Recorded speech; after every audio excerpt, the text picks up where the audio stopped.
Bom dia. O meu grupo irá apresentar sobre a República Oligárquica. A vida política dela. A expressão Primeira República é utilizada por historiadores para referir-se ao período da história brasileira, que vai de 1889 a 1930. Também é comum a designação República Velha, baseada no critério cronológico. Outras denominações para identificar esse período são a República da Espada, para destacar a presença dos governadores militares de Deodoro e Floriano. República Oligárquica é República do Café, com leite.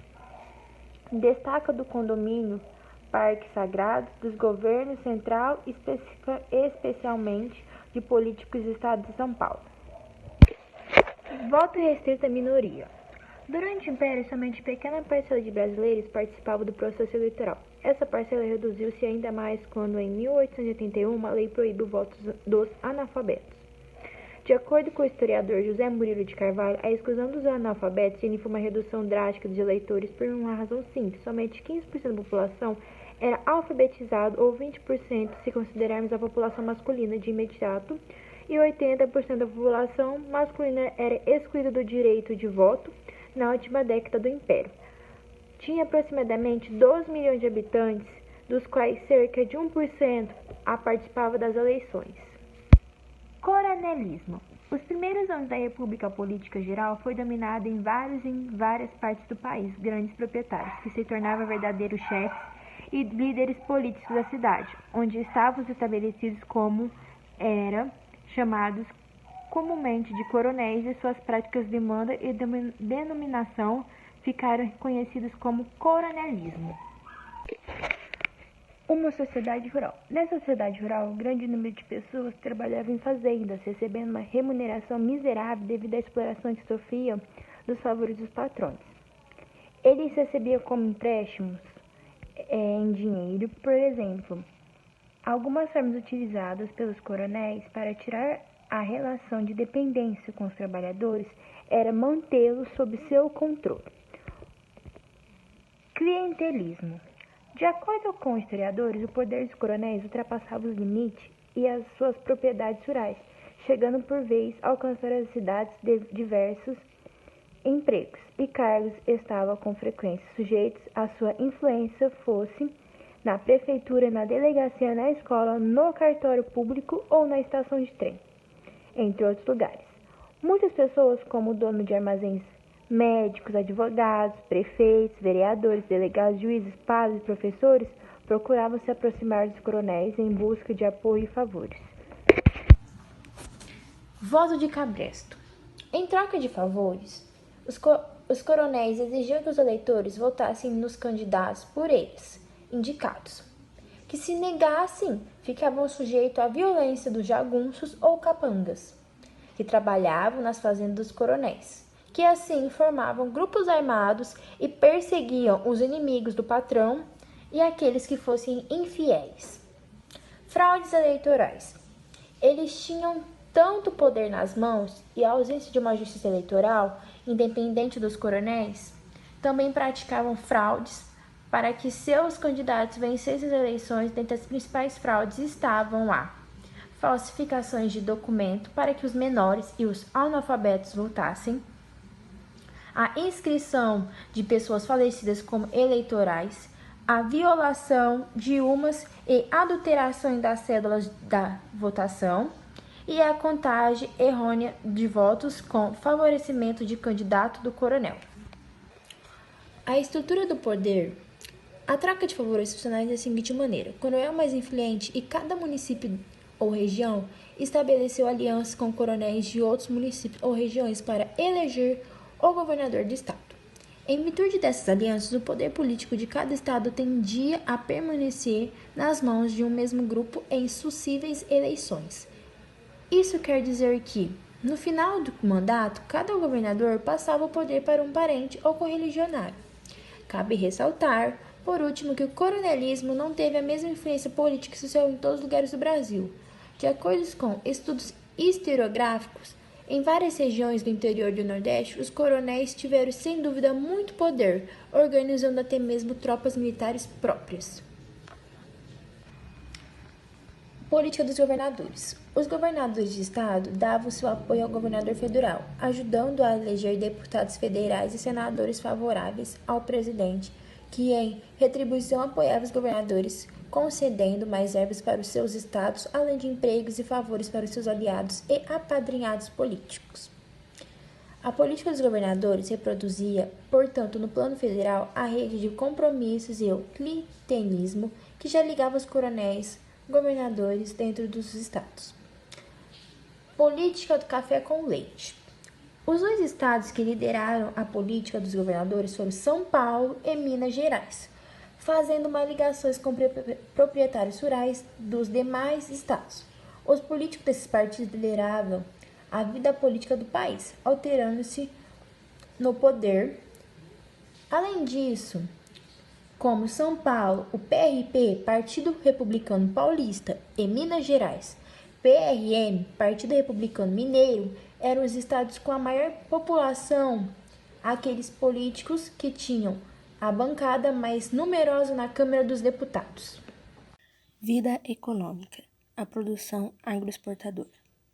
A estrutura dominante manteve traços gerais na produção de matéria-prima, em gêneros tropicais.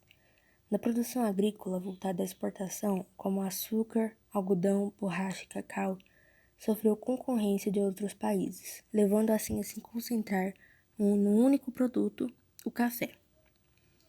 No período da Primeira República, o café representou mais de 50% das exportações brasileiras, que chegou a abastecer 2/3 do mercado mundial de café. Com esse entusiasmo, os cafeicultores aumentaram as plantações, excedindo a capacidade de consumo do produto. Criou assim uma crise econômica. O Convênio de Taubaté, então, decidiu que o governo deveria comprar a produção, que ultrapassasse a média, fazendo com que se tornasse um problema para o governo. O açúcar.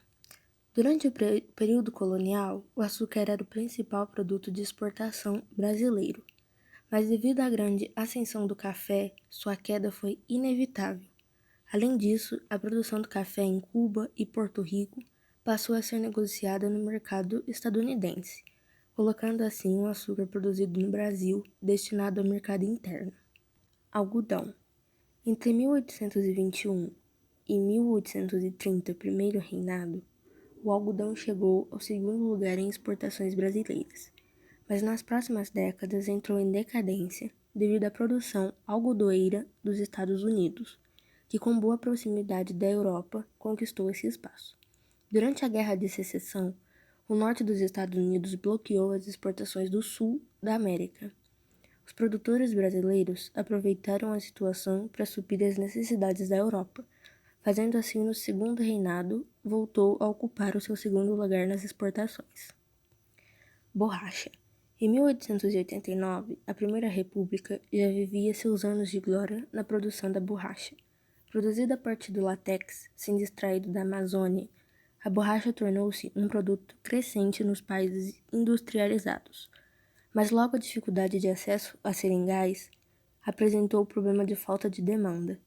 Com isso, os países europeus investiram no cultivo e a borracha brasileira não teve lugar no mercado internacional. Entre 1942 e 1945, Segunda Guerra Mundial, os produtores viveram um breve impulso exportador. Cacau. Fruto do cacaueiro, suas sementes secas e processadas, foi produzido o chocolate. O cacau teve destino semelhante ao da borracha no mercado externo. Durante a Primeira República, a procuração cresceu, acompanhando o aumento de chocolate na Europa e nos Estados Unidos. Mas os ingleses investiram na produção de cacau na região africana, deixando assim, como a borracha, esse produto conquistar aquela região. Nos anos seguintes, houve o declínio do produto.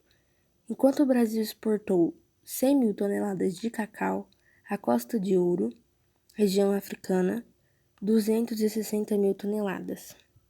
Vida social. Imigração, industrialização e mudanças sociais.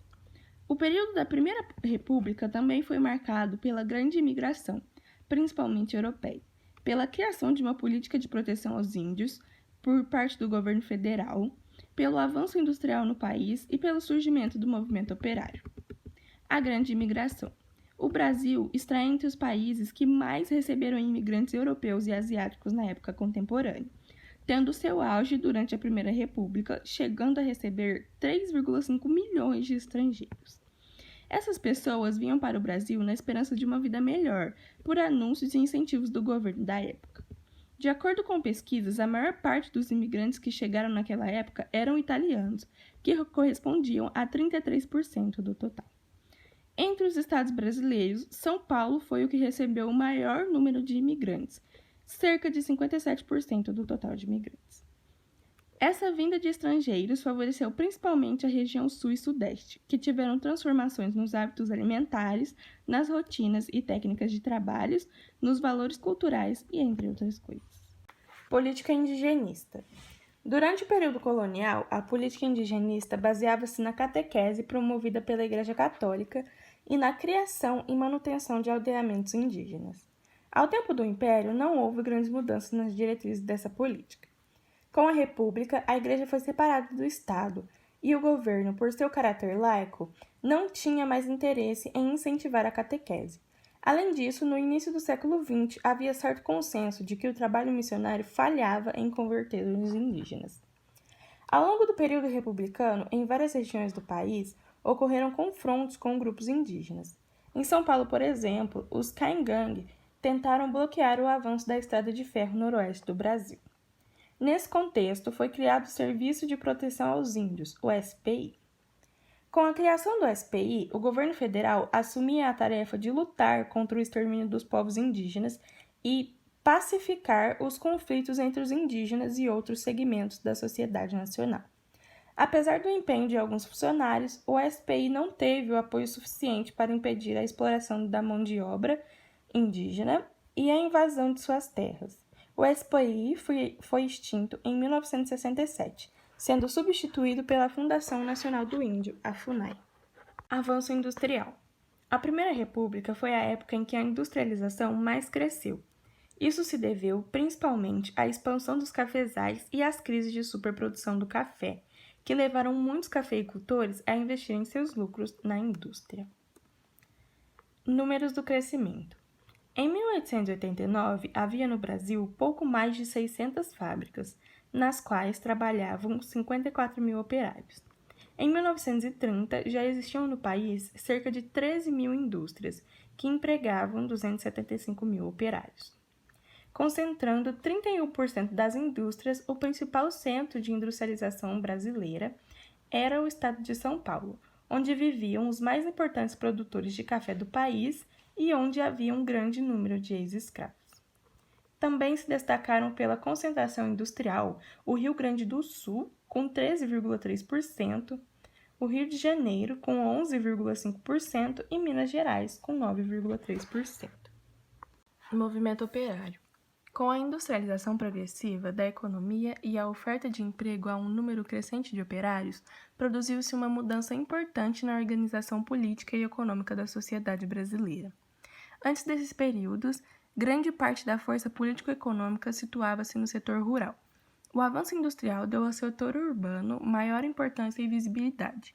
Em consequência, operários e grupos médios urbanos passaram a exigir cada vez mais o direito de participar das decisões políticas e econômicas do país, como foi o caso do movimento operário.